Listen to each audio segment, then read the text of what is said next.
नमस्कार, मैं PM DNA Singh और आप देख रहे हैं कमाल यार। इस वक्त की यहाँ पे बहुत ही बड़ी खबर और बहुत ही बड़ी खुशी की खबर हम कह सकते हैं नेपाल के लिए, क्योंकि नेपाल ने एक बार फिर से यहाँ पे इतिहास को दोहरा दिया है और अब की बार उससे भी बेटर तरीके से यहाँ पे रिकॉर्ड हासिल किया है इस इंडेक्स के अंदर। जी हाँ दोस्तों, हम बात कर रहे हैं वर्ल्ड हैप्पीनेस जो रैंकिंग दी जाती है उसकी, और उसके अंदर नेपाल ने फिर से इतिहास रच कर दिखा दिया है। ऐसा क्या कारनामा किया है यहाँ पे नेपाल ने, और इसके अलावा हम बात ये भी करेंगे कि क्या अगली साल ऐसी रैंकिंग रहने वाली है, क्योंकि उसके ऊपर बहुत सारे यहाँ पे इफेक्ट पड़ने वाले हैं। वो इफेक्ट की भी बात करने वाले हैं हम इस वीडियो के अंदर, तो वीडियो के अंत तक बने रहिए। और अगर आप चैनल पे नए हो तो चैनल को सब्सक्राइब करके बेल आइकन दबा लीजिए ताकि आपको अगला अपडेट भी सबसे पहले मिल सके। चलिए वीडियो को शुरू करते हैं। दोस्तों, हमने देखा था कि 2021 की रैंकिंग में भी काफी अच्छा प्रदर्शन किया था यहाँ पे नेपाल ने, और वैसा ही प्रदर्शन यहाँ पे इस बार भी नजर आ रहा है। लेकिन उससे पहले मैं बात कर लूं कि सबसे जस्ट कंट्री कौन सी है और सबसे कम हैप्पीस्ट कंट्री कौन सी है। तो मैं बता दूं आपको कि फिनलैंड को इस बार यहाँ पे साल की सबसे खुशहाल देशों के रूप में सूचीबद्ध किया गया है। देश में लगातार 5 वर्षों से यही देश यहाँ पे सबसे ऊपरी श्रेणी में बनाए हुए है। इसके बाद यहाँ पे अगर बात करें तो डेनमार्क, आइसलैंड, स्विट्जरलैंड और नीदरलैंड और लैक्समबर्ग, स्वीडन, नॉर्वे, इजराइल, न्यूजीलैंड और ऑस्ट्रेलिया सबसे खुशहाल देशों की सूची में शामिल हैं।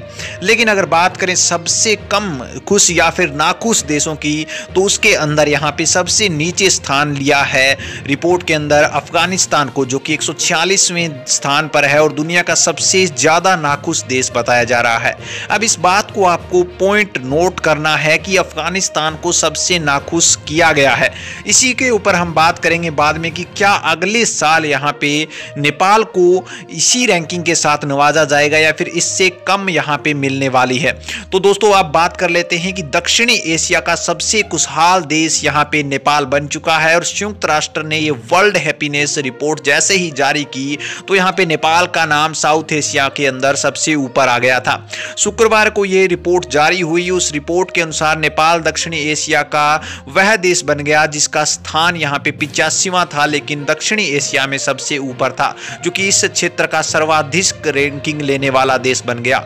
वहीं पे बांग्लादेश 99 और पाकिस्तान 103वें स्थान पर हैं, जबकि श्रीलंका 126वें स्थान पर है, और भारत यहाँ पे दक्षिणी एशियाई देशों की सूची में 136वें स्थान पर शामिल है। वहीं पर अगर बात करें उसके पड़ोसी देश चीन की, तो वो 82वें स्थान पर, यानी कि नेपाल से भी 3 स्थान ऊपर है। लेकिन हम यहाँ पे दक्षिण एशिया की अगर बात करें तो नेपाल सबसे ऊपर है। दोस्तों, ये है यहाँ पे सबसे अच्छी चीज कि नेपाल लगातार ये कोशिश कर रहा है कि उसका देश का प्रत्येक नागरिक खुशहाल रहे, खुश रहे। लेकिन ये इंडेक्स किस आधार पर जारी होती है? तो दोस्तों, ये जो इंडेक्स है वो यहाँ पे अब मौजूदा हालात को देखते हुए या फिर 1 साल का पूरा बायोडाटा संग्रह करते हुए ये इंडेक्स जारी होती है, और उसके अकॉर्डिंग देखा जाता है कि लोगों को रोजगार कितना मिल रहा है। लोगों की रैंकिंग ली जाती है कि आपके पास क्या वो यहाँ पे इनकम है जो कि आपके पास होनी चाहिए, और सिर्फ इस रैंकिंग में हाँ या ना में जवाब देना होता है।